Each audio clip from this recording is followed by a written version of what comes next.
जैसे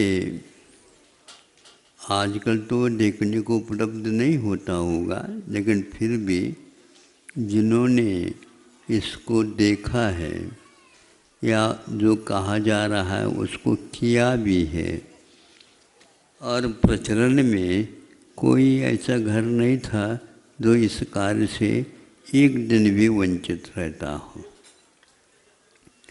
क्या है महाराज वो? तो एक स्वाध्याय की विधि है। कुछ लोग समझते हैं कि ग्रंथ लेकर के पढ़ने से स्वाध्याय होता है। नहीं समझे, प्रयोग के साथ भी स्वाध्याय हुआ करते। महाराज कौन सा है वो प्रयोग? सबके घर में चलता। हाँ बिल्कुल बिल्कुल, बड़े बड़े सेठ साहूकारों की बात तो मैं नहीं कहता, लेकिन जो मध्यम वर्ग और जो कोई भी हैं सब में ये चलता था। आज ये बात अलग है, वो परिवर्तन होता जा रहा है। तो क्या है महाराज वो? आपके यहाँ सूपा होता है? सूपा क्या? सूपा ही होते हैं। हाँ, प्राय करके पुरुषों के हाथ में सूपा नहीं होता है। नहीं समझे, वो लोग इसको समझते ही नहीं समझे। तो स्वाध्याय का एक अंग है, नहीं समझे। उसमें यदि स्वाध्याय में वो यदि प्रयोग न हो तो उस स्वाध्याय को मैं स्वाध्याय ही नहीं मानता। उसको आगम का बोध ही नहीं है। इसलिए ये प्रयोगात्मक उदाहरण आपके सामने दे रहा हूँ। सूपा है, सूपा है तो क्या हो इसमें? मिट्टी है। लकड़ी तो बांस का होता है, ध्यान रखो, लकड़ी का नहीं होता। हाँ, इसलिए तो हम कहते हैं पुरुषों ने तो उसको देखने का प्रयास ही नहीं किया। बहुत हल्का रहता है, नहीं समझे। भले ही सूपा जो है ना बड़ी शेप में दिखे, लेकिन वह हल्का रहता है। और उसको चलाने वाले भी बहुत होशियार रहते। दो तीन विधा के माध्यम से उसमें ज्वार है, बाजरा है, मक्का है, दाल है, नहीं समझे, और भी चीज़ें उसमें डाल करके वो भिन्न भिन्न प्रकार से उसमें से जो योग्य है, लेने योग्य है, उसको अपनी ओर बुला लेता है। हाथ बिना लगाए और वह इस प्रकार से चलाता रहता है। और उसी में यंत्र तो पहले इस ढंग से नहीं थे। उसमें से रवा निकलना है तो रवा निकालते हैं, मोगर निकलाना तो मोगर भी निकल जाता है, छिलकेदार निकलना तो छिलकेदार निकलता है, दाल निकालना तो दाल भी निकलता है, आटा भी निकाल। लेकिन जो नहीं चाहिए उसको कहाँ पर वो हाथ लगाते पता नहीं। जब वह सामने आ करके उसमें गिर जाता है, ये क्या कला है? सुन रहे हो? हाँ, स्वाध्याय में भी ऐसा ही होता है। पुण्य के स्थान पर पाप को फटकारने के स्थान पर पुण्य को ही फटकार रहे हैं आजकल। नहीं समझे? हर एक के हाथ में पुण्य ही। अरे पाप तो सब जगह सभी लोग हाँ पाप कहते हैं और उसे निकाल देते हैं। उसकी निर्जरा करना क्या है? निर्जरा तो वह है जो पुण्य की ये कर्म फूटा माना जाता है। उसका भाग्य फूट गया है तो इस प्रकार न ही उसके पास आगम है, न भी कोई दृष्टि है, न ही कोई भी उसको समझाने वाले गुरु है। और गुरु ऐसे समझा ही नहीं सकते। महाराज जी कड़े शब्दों में क्यों बोल रहे हो? अभी आप लोग कड़े पहन रखे ना, इसलिए बोल रहा हूँ। क्या कड़े है? जो कड़े जो पहन करके आता है उसके लिए कड़ा ही बोलना पड़ता हमसे। हम क्या करें? मृदु कहाँ से लाए आप? डांट में कोई मृदु होती क्या? महाराज होते तो हैं, सुनते तो हैं, क्या होते बता? अरे ये तो बात है, मृदु तो कभी भी डांट हो ही नहीं सकता। नहीं नहीं है महाराज, बताओ हमें, देख लेते हैं हम कहाँ पर मृदु है। जो को कहते हैं मखमल की मार, मखमली मार।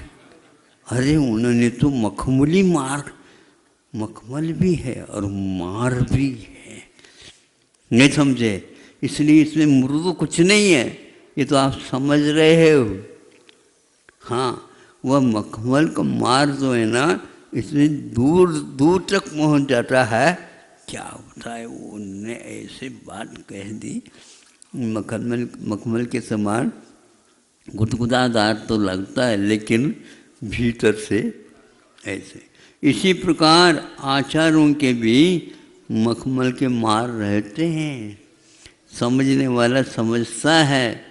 जो व्यक्ति पुण्य की निर्जरा की बात करता है, वह न ही कुंद कुंद को जानता है, न ही समंत भद्र को जानता है, न ही पूज पाद को जानता है, न ही मूलाचार की बात समझता है, और न ही रत्नगण श्रावकाचार्य की बात समझता।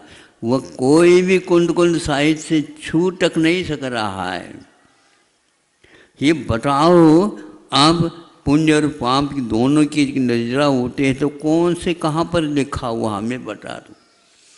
पुण्य की प्रकृति की निर्जरा की बात कौन से ग्रंथ में लिखा है, हमें बता देना। नहीं बताओगे तो आज से आप अपने उस जहाँ कहीं भी प्रवचन करते हो अपराध कर रहे हो, ये भी ध्यान रखना। क्योंकि आप श्रावकों को, भोले भाले जनता को ठग रहे हो। ये कार्य आप छोड़ देना चाहिए। अब यदि यह नहीं बताते हैं तो, और हम बता देते हैं तो आप वहाँ तक जाने को मार्ग ही नहीं अभी आपके पास। बड़े बड़े कर्म सिद्धांत ग्रंथों में भी पुण्य की प्रकृति की निर्जरा की बात कहीं भी नहीं लिखी। हाँ, जितनी भी प्रकृतियाँ, उन प्रकृतियों में अप्रशस्त प्रकृतियों की निर्जरा पहले होती है। तो इसलिए सूपा चलाना बहुत कठिन है, और वहाँ ग्रह घर में रखते हैं, वो ये काम करते रहते हैं। अगर आपके हाथ में एक बार दे दे तो जो योग्य है दाल ही फेंक देंगे, और अंत में आपके हाथ में यही रहने वाला है। इसलिए सौंप दो उन्हीं को सूपा, और भोजन के लिए तैयार हो जाओ। आपको ये याद है कि उसमें वो दोवीं बात करते हैं, कभी कभी थाली में भी रखते हैं। वो नहीं समझे, उठ करके दिख जाए, थाली ले लेते हैं और उसमें दाल वगैरह इसमें रख देते हैं। और देखता रहता हूँ, हे वो पाले दोनों चलते रहते हैं। जैसे चेस खेलते हैं ना, चेस क्या बोलते हैं, कैरम तो कैरम खेलते ही करते रहते हैं। तो वहाँ उनका कार्य इतनी जल्दी जल्दी चलता रहता है, और दाल लेना हो तो, और ये कंकड़ को पीस में पहुंचा दो, इसको पहुंचाना नहीं। ये क्या है? ये अभ्यास प्रयोग है। एक भी भूल करके कंकर इधर आ नहीं सकता। उपादेय को उपादेय मानना और हे को फटकार लगाना, ये अच्छा कार्य है। नहीं समझे? इसमें यदि गड़बड़ी हो जाए तो फिर 32 दांत को आप कह दो, भैया आपका नंबर अब आ रहा है। कंकर क्या करेगा? वो तो तोड़ेगा ही, पक्का है। इसलिए आप यदि मात्र पाप को ही गिन रहे हो और पुण्य को खिसका रहे हो। पुण्य हो तो खिसकाओ, ये भी बात बताओ। पुण्य को निर्जरा करो, पुण्य हो तो निर्जरा करोगे, पाप है तो निर्जरा करो। पुण्य हो तो निर्जरा करो, पुण्य है ही नहीं। पुण्य जितने आप निर्जरा करेंगे उससे डबल चौगुना और पुण्य बढ़ेगा। क्या करें? पुण्य बढ़ता ही जाएगा। जैसे जैसे गुणस्थान का विकास होगा वैसे वैसे एक देखो, आप लोगों को निर्णय कम है। बार बार आप ये कहते हैं देखो मोबाइल पर लाइट, मोबाइल पर लाइट, मोबाइल पर लाइट नहीं है। यहाँ पर चारों तरफ जो है कुछ गैलरी टाइप बनाए और वह स्टील के पट्टे रह गए, उसके ऊपर धूप गिर जाती है, नहीं समझे, और उसके ऊपर वो लाइट भी गिरती थी, वो सीधे सीधे हमारे आंखों की ओर आती है। तो हम ये समझते थे कि भैया वहाँ पर कौन लाइट मार रहा। वो लाइट नहीं थी किंतु वह रिफ्लेक्शन हो करके इधर आती थी। इसी प्रकार पाप में से पुण्य रिफ्लेक्शन आकर के नहीं आने वाला है। हाँ, इसलिए पाप की पहचान पहले करो। जिसको फटकारना होता है उसके लिए भी अच्छे ढंग से पहचानो, फिर फटकार लगा दो। नहीं तो अच्छे कार्य करने वाले को आप फटकार दो तो गड़बड़ हो जाएगा। तो पुण्य क्या कर रहा है? आपकी रक्षा करता हुआ वो 14 गुणस्थान तक आपके साथ देगा और पाप को फटकार फटकार करके वह निकालता जाएगा। तो आपका कर्तव्य है वह कार्य करो जिसके द्वारा केवल पुण्य का ही अर्जन होता है। इसलिए गुणस्थान की चर्चा बहुत अच्छी लगती है। सब लोगों को हम लुभा देंगे, लुभाने की बात मोक्ष मार्ग में नहीं है, ध्यान रखो। लोभ को छोड़ना है तो इस लुभावन को भी छोड़ना पड़ेगा। तब हमने समझा कि ये तो क्या कर रहे हो। तो वो बताते हैं हम रत्नगण श्रावकाचार्य का स्वाध्याय कर रहे हैं।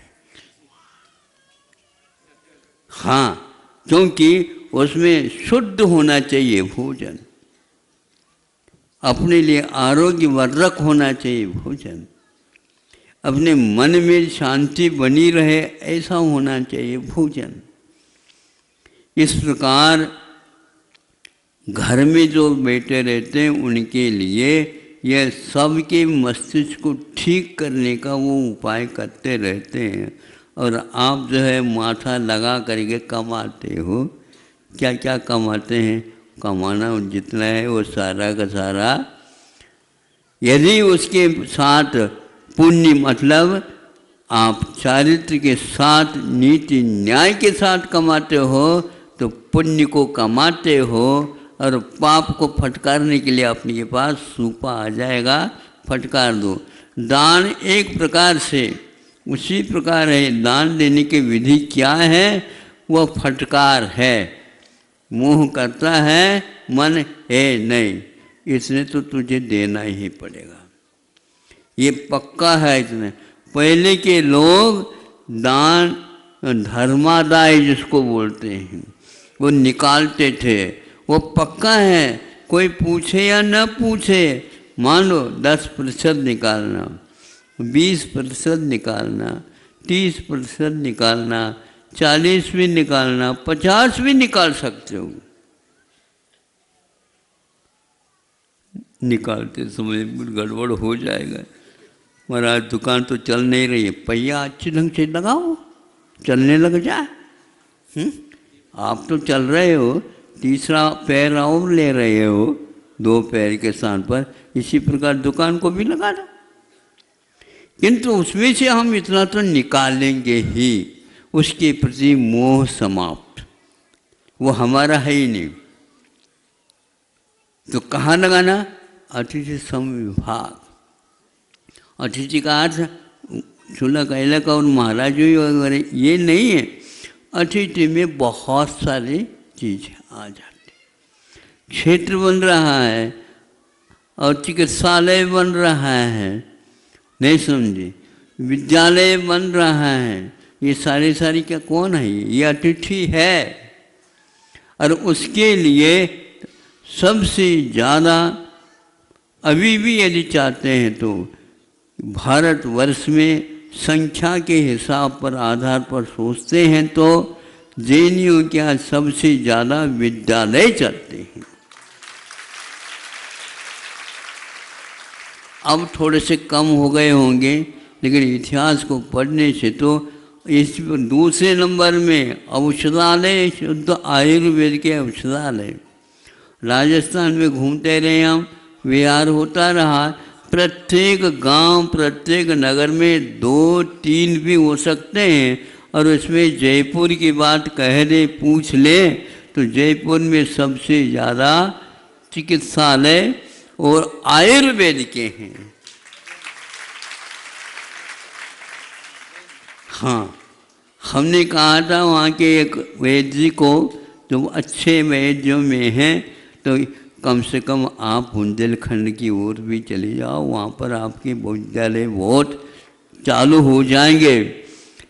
आए तो थे कुंडलपुर में, उनका हो गया, लेकिन वहाँ से यहाँ पर आना जाना बहुत कम होता है। तब हमने सोचा भैया यहीं का यहीं बनाना अच्छा है, तो आज उसका निमित्त पा करके पूर्णाय के रूप में आपके सामने आ रहा है। यह इतिहास था। और शुद्ध भोजन आदि आदि के बारे में भी इसी प्रकार वहाँ की जनता उस समय ये काम करती थी, किंतु आज इसको ये शुद्ध शुद्ध कह करके सब गड़बड़ में आ गया है। कब शुद्ध क्या वस्तु है, अशुद्ध क्या वस्तु है, इसका परख करना बहुत कठिन हो गया है। इसलिए अपने पास आप सूपा रखो, सूपा ही है ना, सूपा रखो, लेकिन सूपा को चलाना भी सीखो। बहुत कुछ पढ़ लिया स्वाध्याय, अभी तक एक भी प्रकृति का आपने नामोल्लेख नहीं किया है, तो बहुत कुछ ग्रंथ निकल रहे हैं कर्म सिद्धांत के भी, लेकिन किसको हमने त्याग किया है, किसको बढ़ाना है, ये आपको ज्ञान नहीं। पुण्य यदि पढ़ाते हैं, पाप की निर्जरा खूब होगी मात्रा में, और जितनी मात्रा में पाप की निर्जरा होगी उतने ही मात्रा में चतुस्थानी मैंने बिल्कुल बहुत ही उच्च स्तरीय वह पुण्य बनता जाता है। मुनि महाराज के जीवन में एक समय में जो पुण्य बनता है, ये क्षुल्लक ऐलक आरिका वगैरह सब मिला करके भी आप कर लो, और सब सम्यक दृष्टि मिला करके भी कर लो, उसके लक्ष्यांश भी बंद नहीं कर सकते हो। ऐसी बड़ी दुकान है जहाँ पर ताले नहीं लगाया जाता है। अब समय तो आपका हो रहा है, अब धीरे धीरे दिन घट रहे हैं और रात बढ़ रहे हैं, और रात में विशेष अध्ययन कर सकते हैं, स्वाध्याय कर सकते हैं, लेकिन और 24 थाना जैसे लगाओ, हाँ लाइट से नहीं, किंतु भीतरी लाइट जलाओ और आप स्वाध्याय आदि करते रहो। लेकिन सूपा अच्छे ढंग से याद रखना है। वह एक प्रकार से आपको हेय और उपाधि क्या है सब सिखाता है। ऐसे उदाहरण श्रावकों के लिए दिया गया। श्रावक कैसा होता है तो ऐसा होता। ऐसे बहुत सारे चालनी होती है ना, चलनी, हाँ, तो वह भी का उसका भी उदाहरण दिया है। मैं सोच रहा हूँ उसको अब दिखेंगे कल या परसों जब मिल जाए तो, हैं ये समझे आप किस में हैं, कौन से हैं, ये आपको देखना है। आज उदाहरण के माध्यम से तो बता दिया, कल पूछेंगे तो आप बताएंगे। अहिंसा परमो धर्म के।